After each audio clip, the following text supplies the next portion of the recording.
Hello विद्यार्थी जी, आज हम बात करने वाले हैं झारखंड मैट्रिक बोर्ड परीक्षा 2025।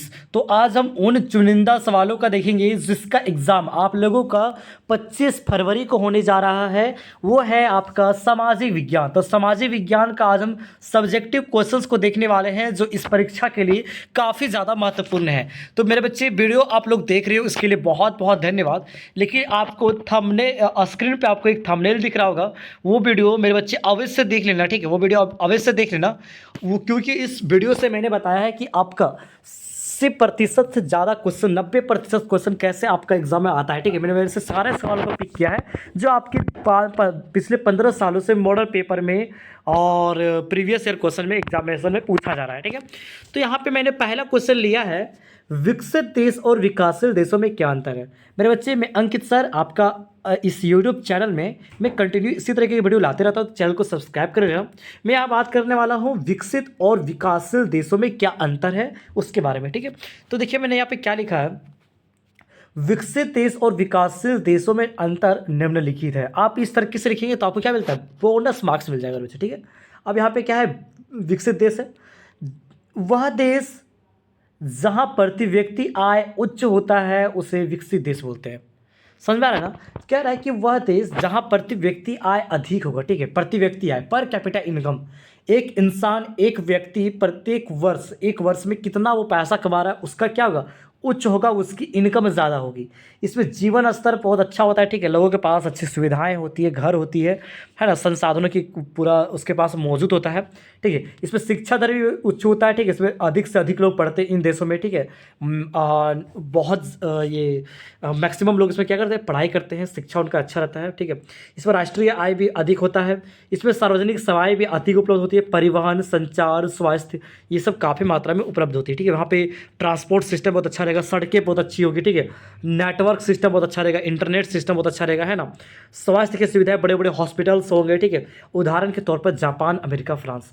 मतलब यहाँ कह रहा है कि इन देशों में क्या, मेरे बच्चे, जापान, अमेरिका, फ्रांस, इन देशों में क्या होता है, लोग ज़्यादा कमाते हैं। पहली बात, यहाँ पे जीवन शैली जो होता है ना और देशों की तुलना में, जैसे भारत विकसित देश नहीं है, भारत विकासशील देश है। तो भारत की तुलना में यहाँ पे यहाँ के लोगों की जीवन शैली काफ़ी ज़्यादा उच्च होता है। ठीक है, शिक्षा दर भी बहुत ज़्यादा है। ठीक है, भारत के मुकाबले इन देशों में अधिक लोग पढ़ते हैं। ठीक है, सार्वजनिक सेवाएं जो भी है यहाँ अधिक उपलब्ध होती है।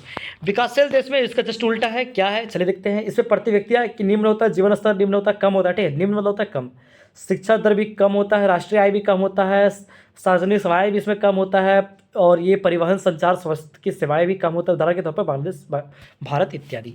मतलब आप अगर एक भी याद करोगे, अगर एक भी क्वेश्चन अगर आप याद करते हो तो आपका याद हो जाएगा। ठीक है, तो अपना स्क्रीनशॉट ले लो। ठीक है, मतलब आप विकसित देश का याद करोगे तो विकासशील देश आपका जरूर से जरूर याद हो जाएगा। चलिए अगला सवाल की ओर बढ़ते हैं, नेक्स्ट क्वेश्चन की ओर। कह रहा है कि परंपरागत एवं गैर परंपरागत ऊर्जा के स्रोतों में अंतर लिखिए। मेरे बच्चे, ये भी क्वेश्चन बहुत ही इंपॉर्टेंट है, आप लोग इसे अवश्य कर लेना।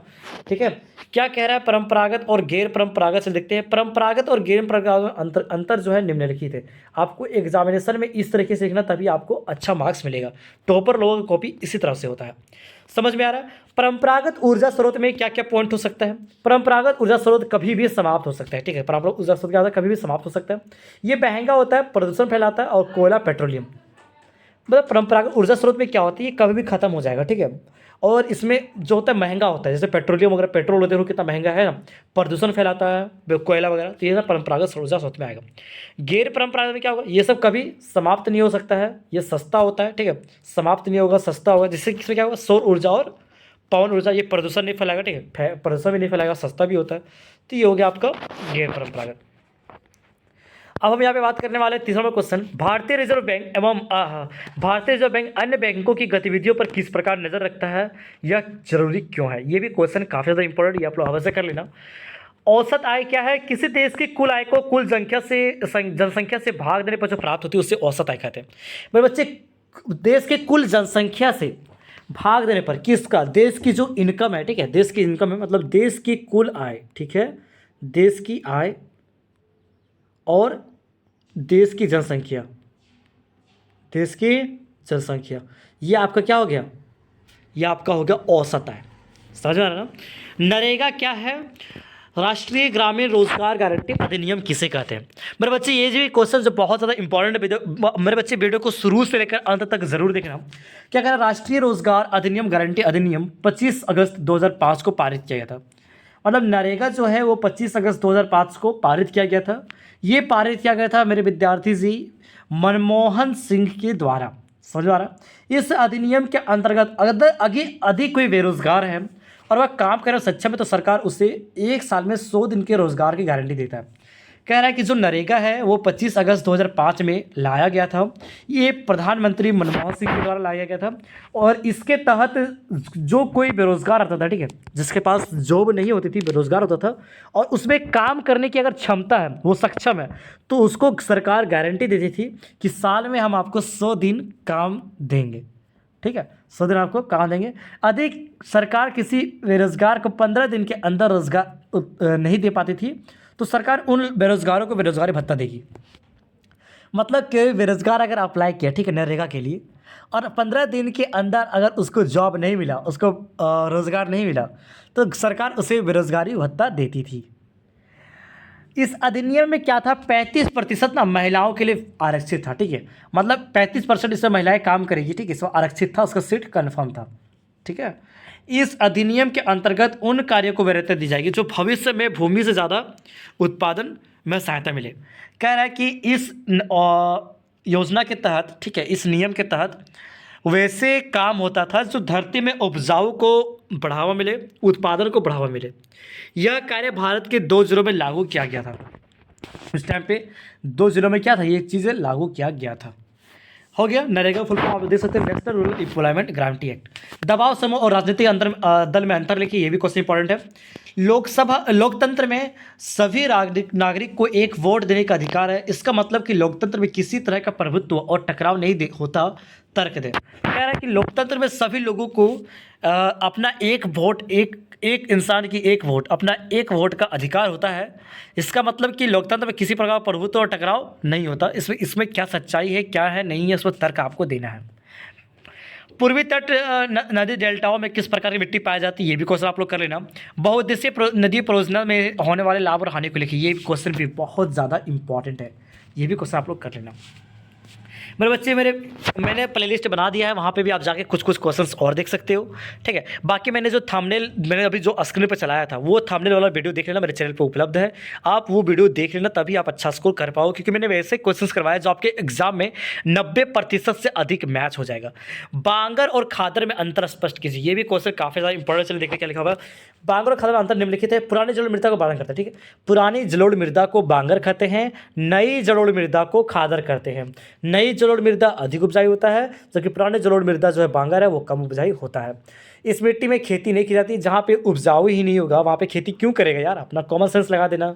इस मिट्टी में अम्लीयता होता है, इस मिट्टी में अम्लीयता नहीं होता है। समझ आ गया? आगे क्वेश्चन है, जलोढ़ मृदा और काली मृदा में अंतर लिखिए, ये भी क्वेश्चन इंपॉर्टेंट है। लेटराइट मृदा से आप क्या समझते हैं, इसे आप लिखिए। चलिए देखते हैं क्या समझते हैं। उष्णकटिबंधीय भारी वर्षा वाले क्षेत्रों में पाए जाने वाली मृदा को लेटराइट मृदा कहते हैं। ठीक है, उष्णकटिबंधीय क्षेत्र जहाँ पे ज़्यादा बारिश होता है, ठीक है, उस जगह पे जो मिट्टी पाया जाता है उसको लेटराइट मृदा कहते हैं। ये सब पता है कहाँ होता है? उड़ीसा तरफ होता है। ठीक है, उड़ीसा तरफ, कर्नाटक तरफ ये सब होता है, जहाँ पे उष्णकटिबंधीय मौसम रहता है और लेकिन बारिश बहुत ज़्यादा होता है। यह मृदा कम उपजाऊ होता है। ठीक है, क्योंकि इस मृदा में चूना फास्फोरस की मात्रा कम होता है। मृदा इसलिए कम उपजाऊ होता है कि चूना फास्फोरस जो मात्रा उसमें है, पोषक तत्व की जो मात्रा है उसमें कम होता है। इस प्रकार की मृदा में काजू, कहवा, रबर जैसी चीज़ों की खेती की जाती है। इस प्रकार की मृदा केरल, उड़ीसा, असम, कर्नाटक वाले क्षेत्र में पाया जाता है। ठीक है, समझ आ रहा होगा? कह रहा है कि जो उष्णकटिबंधीय क्षेत्र वाले जहाँ पे हैं वहाँ पे क्या होता है, जो मिट्टी पाई जाती है, ठीक है, जहाँ पे ज़्यादा बारिश होता है उष्णकटिबंधीय क्षेत्र में, उसको बोलते हैं हम लोग लेटराइट मृदा। और यह मिट्टी जो होता है कम उपजाऊ होता है क्योंकि इसमें चूना फॉस्फोरस होता है, कम होता है। और इस मिट्टी में काजू लोग रोपता है। ठीक है, काजू वगैरह, रबर वगैरह सबको उपजाऊ खेती करता है। ठीक है, और ये सब मिट्टी कहाँ पाई जाती है आप यहाँ पे देख सकते हैं, आप लोग यहाँ पे देख सकते हैं कहाँ कहाँ पाया जाता है। मृदा का संरक्षण क्यों ज़रूरी है? चलिए बहुत ही महत्वपूर्ण सवाल है, इस क्वेश्चन को भी कर लेते हैं। ज़रूरत इसकी निम्नलिखित है। अब बच्चे इस तरह के सेंटेंस आप लोग अवश्य लिखना, आपको यहाँ पे बोनस मार्क्स मिलता है। ठीक है, मृदा बहुमूल्य संसाधन है, ठीक है। मृदा जो है बहुत ही कीमती संसाधन है, जो हमारे भरण पोषण का एक प्रमुख साधन माना जाता है, ठीक है। मृदा हमारे जो भरण पोषण का एक प्रमुख साधन है माना जाता है। अब बच्चे बोल रहे हो सर ये क्या बोल रहे हैं, भरण पोषण प्रमुख साधन माना जाता है कि सर हम लोग मिट्टी खाते हैं। अरे नहीं बचवा, जहाँ पे खेती होता है तो खेती कहाँ पे होती है, मिट्टी में होती है। दैट मीन्स हमारी जो पेट भरने के लिए जो खेती होती है, अनाज उपजाए जाते हैं, उसका संबंध किससे है, मिट्टी से है। इसलिए हमारे भरण पोषण के लिए मिट्टी जो है प्रमुख साधन माना जाता है। समस्त वनस्पति जगत मृदा पर निर्भर है, प्राणी जगत वनस्पति पर निर्भर है। ये भी अच्छा पॉइंट है कि जो पेड़ पौधे हैं वो मिट्टी पर है, निर्भर है, ठीक है। जो पेड़ पौधे हैं, खेत हैं, फसल है, वो सब क्या है, मिट्टी पे निर्भर है। और जितना सारा प्राणी है वो पेड़ पौधे फसल पे निर्भर है। मतलब कहीं ना कहीं हम लोग मिट्टी से जुड़े हुए हैं। मिट्टी हमारे लिए बहुत ज़रूरी है, मिट्टी का बचाना हम लोगों के लिए बहुत ज़रूरी है। इसलिए मिट्टी अवश्य बचाना है, बहाने नहीं देना है। वृक्षारोपण करके बचा सकते हैं, ठीक है। लगातार एक ही फसल के उगाने से मृदा मौजूद पोषक तत्वों का समापन हो जाता है और जिससे मृदा कम उपजाऊ हो जाती है। कभी कभी क्या होता है कि कुछ खेत में एक ही चीज़ का फसल ना वर्षों वर्षों तक ना 10 साल तक एक ही फसल उपजा रहा है, 5 साल तक, तो वो मिट्टी क्या होगा ना, वो मिट्टी कम उपजाऊ हो जाएगा, ठीक है, कम उपजाऊ हो जाएगा। और उसमें जब हम रासायनिक उर्वरक मिलाएंगे, मतलब खाद वगैरह, कुछ लोग को उर्वरक नहीं बुझाता। अरे बचवा, खाद जिसको बोलता है ना, खाद, आप लोग दुकान जाते बोलते हो डीएपी खाद दीजिए ना, यूरिया खाद दीजिए ना, तो मेरे बच्चे वही खाद के बारे में बात हो रहा है। तो जब खाद मिलाते हो ना मिट्टी में, तो मिट्टी का जो क्वालिटी है ना वो कम हो जाता है। इसलिए मिट्टी को संरक्षित करना अति आवश्यक है। समझ में आ रहा है।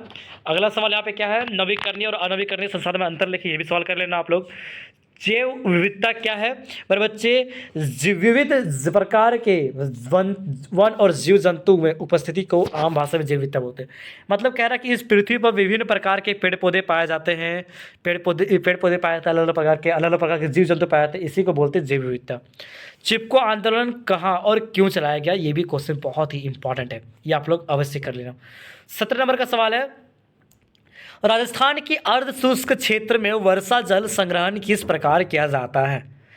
मेरे बच्चे ये भी क्वेश्चन बहुत ही इंपॉर्टेंट है, ये आप लोग सवाल अवश्य करके जाना, ठीक है। और भी मैंने बहुत सारा क्वेश्चन बता दिया, प्लेलिस्ट जरूर चेक कर लो। क्या लिखा हुआ इसका आंसर, राजस्थान के अर्ध शुष्क क्षेत्रों विशेषकर बीकानेर और बाड़मेर में लगभग हर घर में पीने का पानी संग्रहित के लिए भूमिगत टैंक अथवा टाका हुआ करते थे। कह रहा है कि राजस्थान का जो अर्ध शुष्क क्षेत्र है ना, वहाँ पे जो एक जगह का नाम है बीकानेर, बीकानेर आप लोग सुने होंगे, बाड़मेर एक नया शब्द है।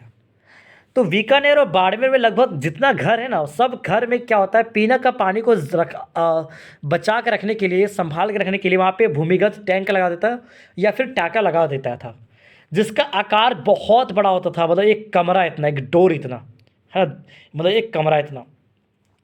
टाका विकसित जल तंत्र का अभिन्न हिस्सा होता था, जिसका मुख्य घर या आंगन में रहता था, ठीक है। टाका जो था एक विकसित जल संग्रहण का एक तरीका होता था, हिस्सा होता था, जो कहाँ बनाया जाता था, घर या आंगन में बनाया जाता था। क्योंकि घर के ढलाव छतों से प्राप्त हुए जुड़े हुए पाइप जुड़े हुए, मतलब जो ढलान छत है उसमें जो पाइप जुड़ा हुआ था ना, वो छत से वर्षा का पानी इन्हीं नलों से होकर भूमिगत टैंक तक पहुँचता, जहाँ से एकत्रित किया जाता है। तो जो नल है वो डायरेक्ट भूमिगत टैंक पर पहुंचता है, जहाँ से इसको एकत्रित किया जाता है। वर्षा का पहला पानी छत और नल को साफ करने में प्रयोग क्या होता था। वर्षा का पानी जो था मेरे बच्चे, छत और नलों को साफ करने में पहले प्रयोग होता था, उसको बचाया नहीं जाता था, लेकिन उसके बाद से होने वाली वर्षा का संग्रहण किया जाने लगा। किससे किया जाने लगा, भूमिगत टैंक और टाका को लगाकर। तो ये रहा आपका इंपॉर्टेंट क्वेश्चन। आप मुझे चाहे तो मेरे बच्चे इस इंस्टाग्राम आईडी को फॉलो कर सकते हैं। मेरा काम है आप लोगों को लक्ष्य तक पहुंचाना, आपका काम है सपोर्ट करना। तो मेरे बच्चे आप लोग सपोर्ट करो, ज़्यादा से ज़्यादा वीडियो को शेयर करो, ठीक है। तो मिलता है किसी नए वीडियो के साथ, के लिए बाय बाय। और मेरे बच्चे आप लोगों को बता दूं, वीडियो आप लोग ज़्यादा से ज़्यादा शेयर करो। बाकी आप लोग का राय क्या है कमेंट बॉक्स में जरूर लिखना। कैसा लगा वीडियो, आप लोगों को समझ में आया कि नहीं आया, फटाफट कमेंट में जरूर बताना। और आपको किस तरीके का वीडियो चाहिए ये भी आप लोग ज़रूर लिखना। मिलते हैं किसी नए वीडियो के साथ, तब तक के लिए bye bye. Thank you so much.